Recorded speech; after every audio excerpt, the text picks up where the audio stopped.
Secret pour réussir ton année. 5. Garde un bon caractère. Un bon caractère. Le caractère, c'est ce qu'on oublie souvent.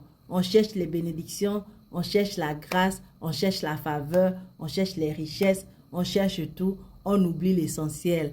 Le caractère, il te fait ou il te brise, il te lève ou il te détruit, ou il te rabaisse. Ton caractère va te sauver la vie. Ton caractère va t'ouvrir ou te fermer les portes. Ton caractère, même si tu es béni, peut te nuire et te détruire. Pourquoi? Si jusqu'à présent tu n'es pas encore abonné, s'il te plaît, abonne-toi pour qu'on puisse grandir et se fortifier ensemble.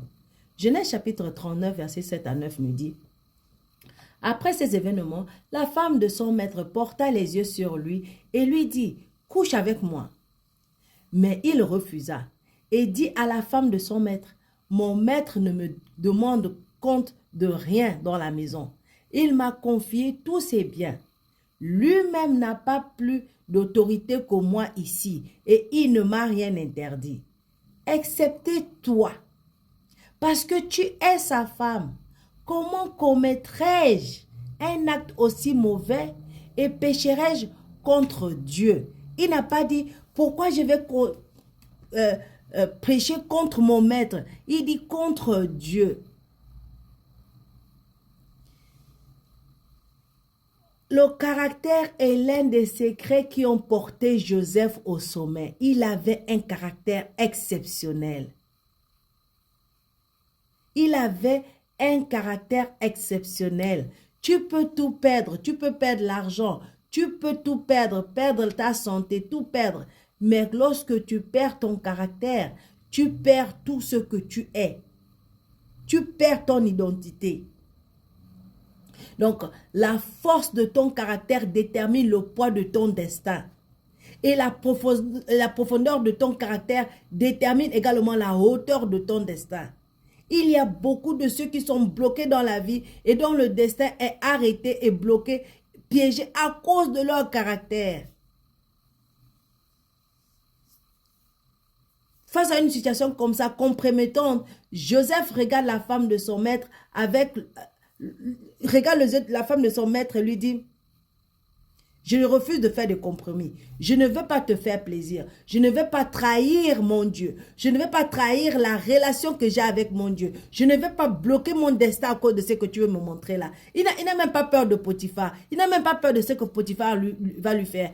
Il craint pour son destin. Il craint pour sa relation avec Dieu. Il craint que le rêve que Dieu l'a donné, que la vision que Dieu l'a donnée ne s'accomplisse à cause de ce qu'il va faire.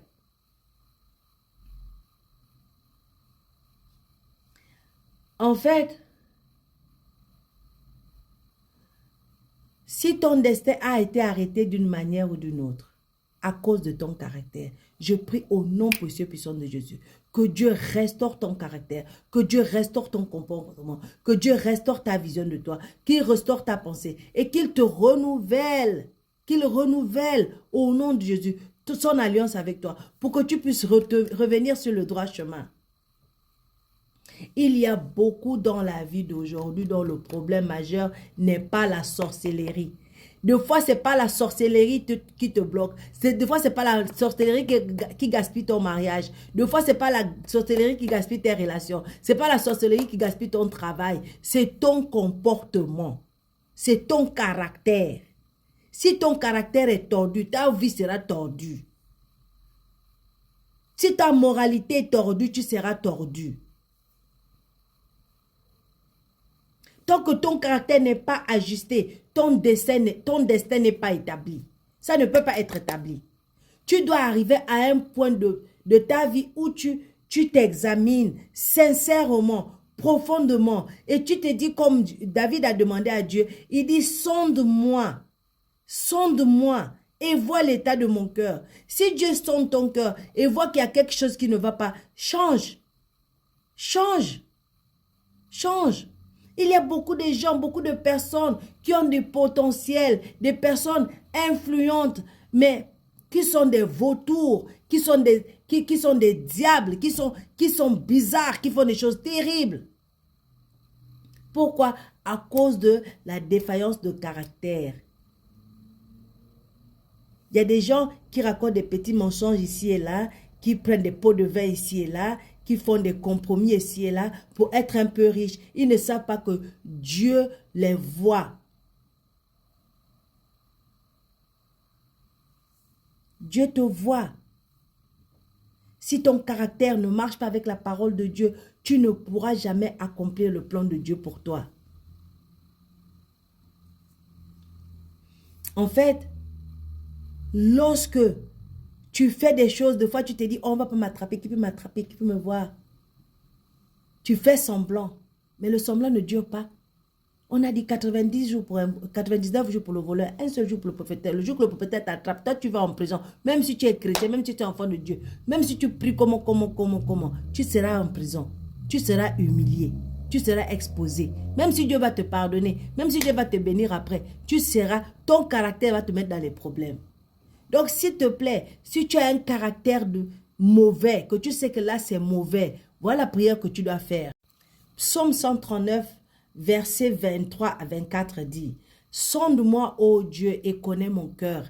Éprouve-moi et connais mes pensées. Regarde si je suis sur une mauvaise voie et conduis-moi sur la voie de l'éternité. » Au nom précieux puissant de Jésus. Amen. C'est juste, sonde-moi et regarde si mon caractère est bon. S'il n'est pas bon, restaure mon caractère pour que je ne perde pas mes bénédictions, pour que je ne perde pas ma grâce, pour que je ne perde pas ton plan pour moi, pour que je ne perde pas ma vision.